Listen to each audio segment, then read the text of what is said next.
Hi everyone, this is Honey Lacson once again. So today's video, magluluto tayo ng skinless langgonisa, Filipino style. So we have 500 grams of ground pork.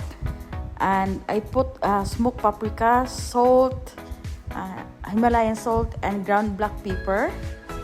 And I put the vegetables oil. And then 2 heads of garlic, means ni-grind ko siya sa ating food processor.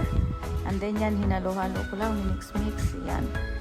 And then I put 1 scoop para pantay-pantay yung ating langgonisa na magagawa. And then I use the curd, any curd can use po. Okay, yan. Then yan lang siya, gawin nyo palagi. And then hanggat maubos yung ating mixture. Okay, again, 1 scoop. Again, so on and so forth. So, yan na yung nagawa ko.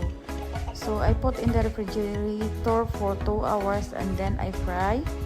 Ayan. At ni-fry ko lang siya ng konti na mag-golden brown at nilagyan ng konting tubig para totally cook siya inside. Yan.